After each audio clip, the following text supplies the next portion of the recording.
はーい、元気クラブです。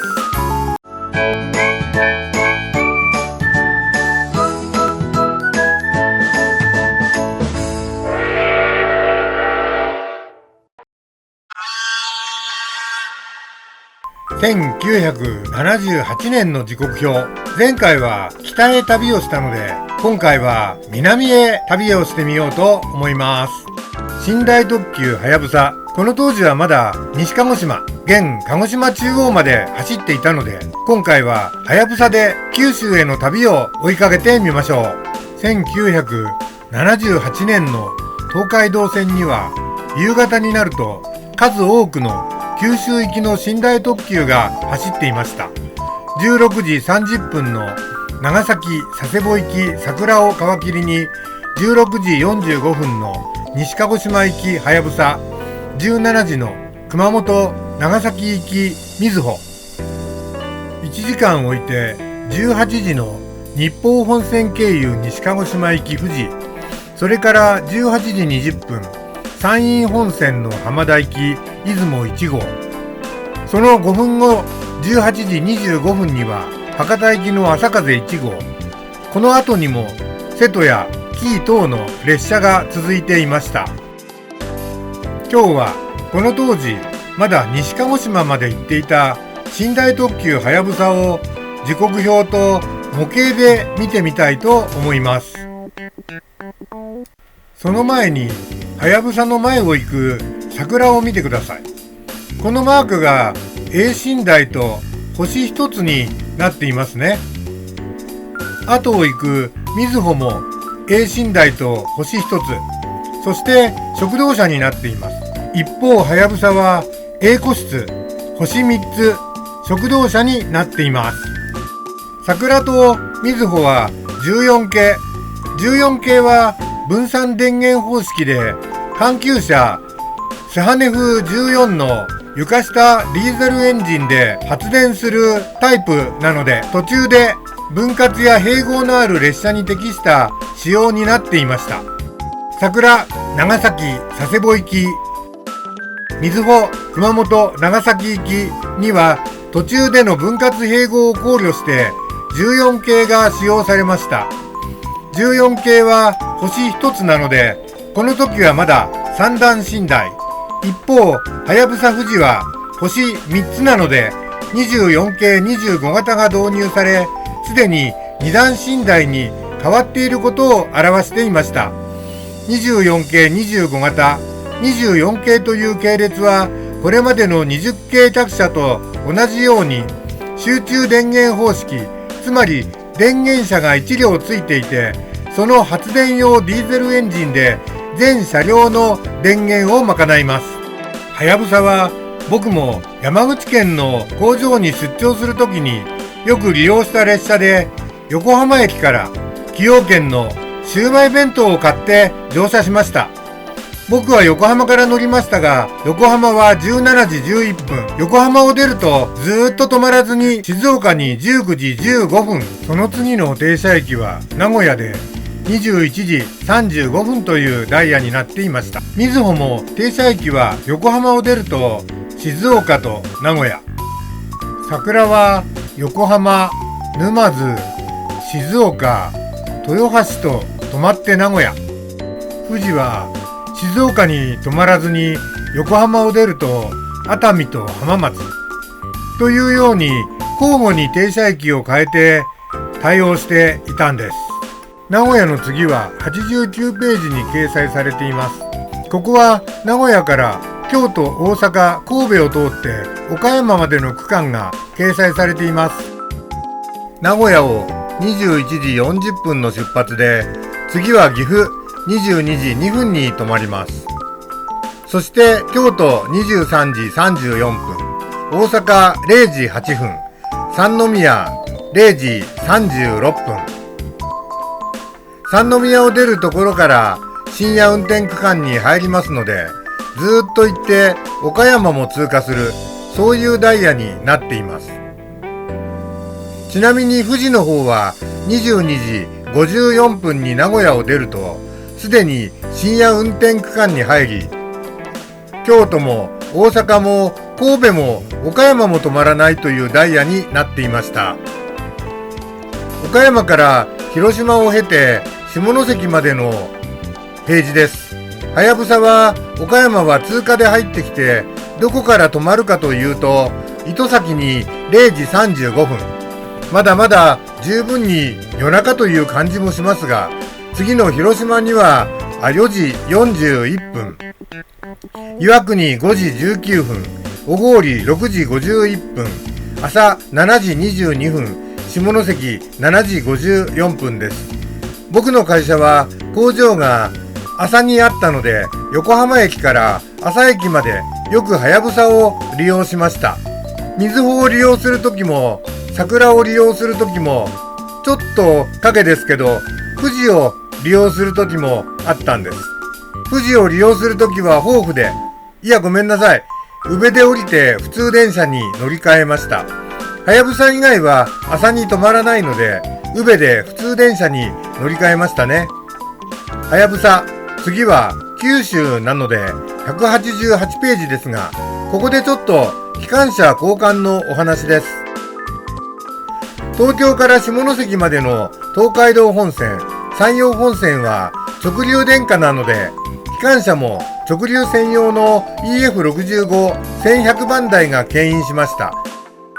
下関から門司の間は関門海底トンネルを走るので、塩害対策をしたステンレスボディの機関車に交換しました。門司駅の直前で電化も直流から交流に変わるので、この間は硬直両用機関車の EF81-300 番台が担当しました。門司駅で再び機関車の交換が行われますが、今度は九州内交流電化に対応した ED76 交流機関車が牽引しました。 EF65-1100 番台から EF81-300 番台に交換する下関駅には7時54分着で7時58分発4分間で機関車交換を行いました。また EF81-300 番台から ED76 に交換する門司駅には8時6分着で8時11分発5分間の停車で機関車交換を行いました。いよいよ九州に入って鹿児島本線を南に下ります。このページには門司港から博多、熊本を経て出水までが載っています。門司を出ますと当時は小倉も止まらずにそのまま博多へ直行でした。博多に9時10分、そして鳥栖、久留米、大牟田、熊本に10時58分ですね。熊本の停車時間が11時3分発まで5分止まるんですが、熊本で後方の編成を切り離して、ですから食堂車は後寄りにつながっているので、食堂車を利用できるのはここまでです。ここから先は身軽な電源車を入れて7両編成になって終着の西鹿児島に向かいます。八代、水俣、出水から先は193ページを追いかけます。出水から西鹿児島、鹿児島まで掲載されたページです。はい、はやぶさはここにいます。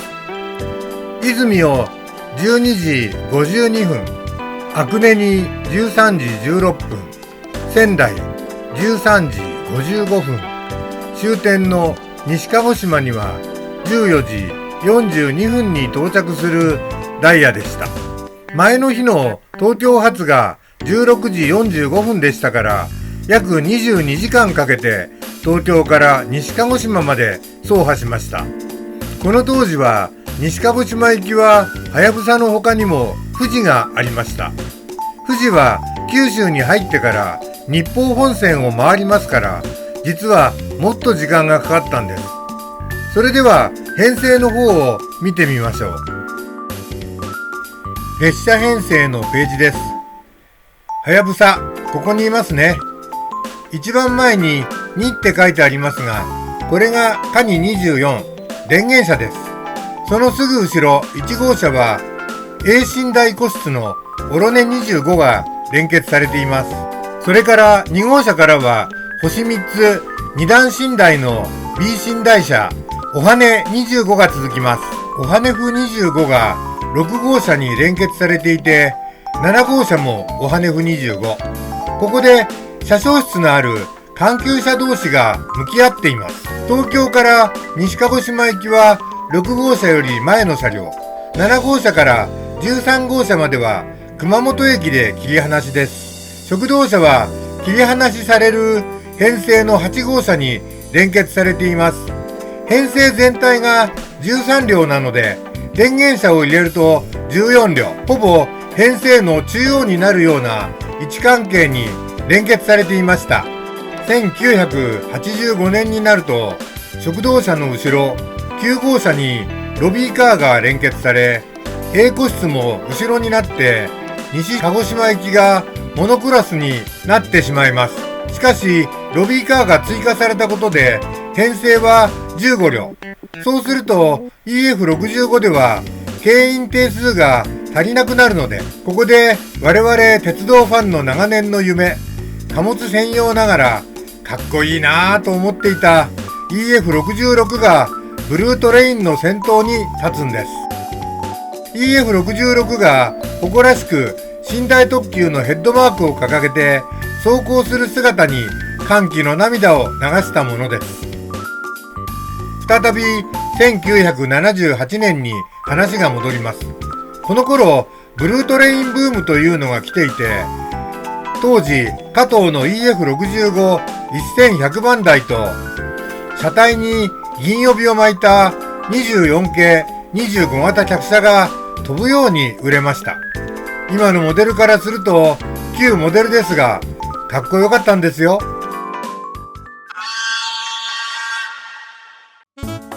まずは電源車カニ24です。西鹿児島寄りの1号車の前に連結されていました。機関室にはインタークーラー付きターボディーゼル機関 DMF31ZG430 馬力と発電機を組み合わせた発電装置を2機搭載していたんです。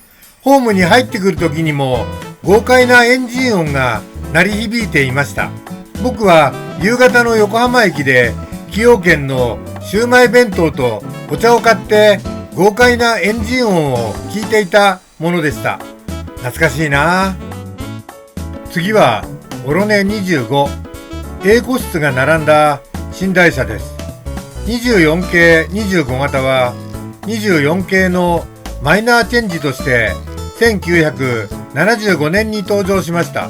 オロネ25、僕は一度も乗ったことがなかったのですが、僕が案内するから山口においでって言ってかみさんと娘にはやぶさのチケットを送った時に選んだのが A 個室でした。娘はまだ5歳でしたが、1メートルの幅の寝台になんとか2人で寝れたようです。はい、おはね25、2段寝台化された B 寝台車です。加藤の製品は屋根上にも細かなモールドがあってかっこいいんです。あとはこの窓から見えるはしごですかね。上段の寝台のチケットの時にはこのはしごを上り下りしたものでした。24系25型といえば列車の左右で大きさの違う窓が特徴的でした。通路側の窓は大きく、寝台側の窓は上段寝台を固定した位置の関係で窓の上部が下がった位置から始まる小窓になっていたんです。どうですか？こちら側の窓が小さいのわかりますか？これが24系客車と24系25型客車との外観上の相違点でした。こちらは B 寝台でも絶大な人気を誇った B 寝台の個室でソロと呼ばれた車両です。少し遅れて登場しました。料金は B 寝台と同じで外観上の一窓一窓が個室になっているので盗難の心配がなかったのが大きいですね。反対側は通路になっているので普通の窓配置になっています。車端部にあるソロのマークが誇らしいおはね251000番台です。この車両が編成中に1両いるんですが、人気の車両でなかなか予約が取れなかったですね。こちらは星24という食堂車です。この当時はまだまだ食堂車の営業がされていたので、よく利用させていただきました。私はお酒が飲めませんが、先輩が美味しそうにビールで乾杯するのを楽しく見ていた思い出があります。会社の出張ですよ。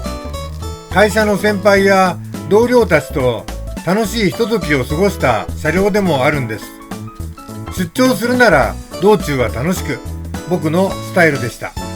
この頃は24系の食堂車なので、編成中に1両だけ白帯の車両があったので目立ちましたが、後に白帯の上からシルバーテープを貼られてしまいました。こちらはオハ24ロビーカーです。このロビーカーが連結されるようになって牽引定数が足りなくなり EF66 が登場したんです。1985年の登場なので、この時刻表当時にはまだ連結されていませんでした。本日は参考までのご紹介になります。車体の中央の鳥が翼を広げたようなマークが外観上の大きな特徴になりました。なかなか快適な車両でしたよ。24系25型はやぶさを EF65-1100 番台に牽引させるときには、このロビーカーは連結しないようにしています。こちらはオハネフ25環球車です。車掌室のある車両ですね。20系と違い14系24系ではだいたいこんな顔になりました。真ん中に貫通路がありながら違和感なく編成の最後尾を飾れる顔になりました。編成の中間に入ってもおかしくありませんね。このオハネフ同士を向き合わせて連結させて、途中駅で後続を切り離し、身軽になって運行の末端部分を走りました。24系では環球車も静かでしたが、14系では環球車に発電用のディーゼルエンジンを積んでいましたので、結構うるさいんです。桜や水穂を利用するときには環球車に当たらないように祈っていましたね。ちょっと脱線しますが、14系の環球車を見てみましょう。右がスハネフ15、2段寝台になった14系の環球車です。床下にディーゼルエンジンを積んでいるのが見えますか？グレーに見える部分です。エンジンからの排気口が屋根上にあるので、環球室付近の屋根がすすけていますね。運悪くこの車両に当たってしまうと、寝るときにゴロゴロ音が結構気になりました。今となっては良い思い出ですけどね。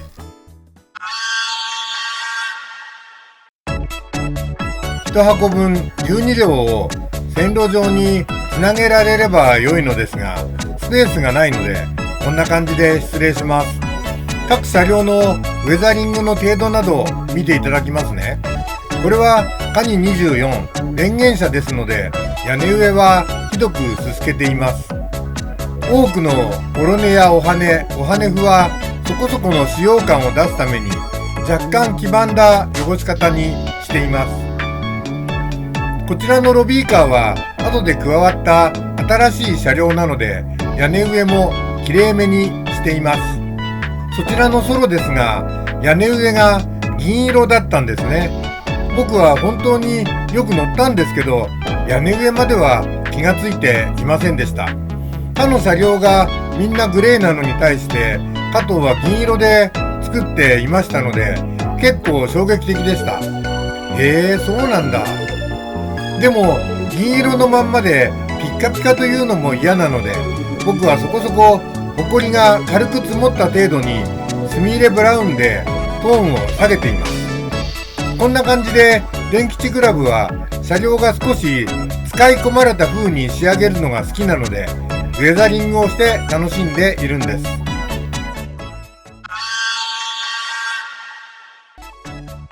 部屋の心当たりにブルートレインが並んでいます。はやぶさはここにあります。こんな写真で雰囲気を盛り上げているんです。EF66 牽引時代のはやぶさは電源車を入れると15両ですが、加藤の箱は改造しても12両が収納の限界です。そこで増結はやぶさ富士という箱を用意してあります。こちらにははやぶさと富士のはみ出す編成を収納しています。予備を含めたはやぶさ富士の基本編成箱には収まりきれない車両たちを収納しているので、こんな感じです。箱の中の工夫もお見せしましょう。全編成で収納が2箱に分かれるような場合には、このようなシールを貼っています。シールを見ると、ここがカニ24で、2両目のお羽符は増結箱の方にあるという意味。3両目のお羽がここ、4両目のお羽、5両目のお羽、6両目のお羽は再び増結編成の方から持ってきます。なんでこんなバラバラな入れ方をしているかというと、どうしても増結箱を持っていけない時でも12両ではやぶさらしく見せるためです。電吉クラブは N ゲージ鉄道模型歴45年の親父が今まで集めてきた鉄道模型を通して日本中の鉄道車両やいろいろな時代の鉄道車両を訪ねたり、ジオラマや列車、線路、運転機器の収納法を紹介したり、勝手な地方鉄道で妄想を膨らませたり、いろいろな角度から鉄分補給を促すチャンネルです。皆様の鉄分補給の一役を担えれば嬉しいです。最後までご視聴いただきありがとうございました。チャンネル登録、評価などしていただけたら嬉しいです。またお目にかかりましょう。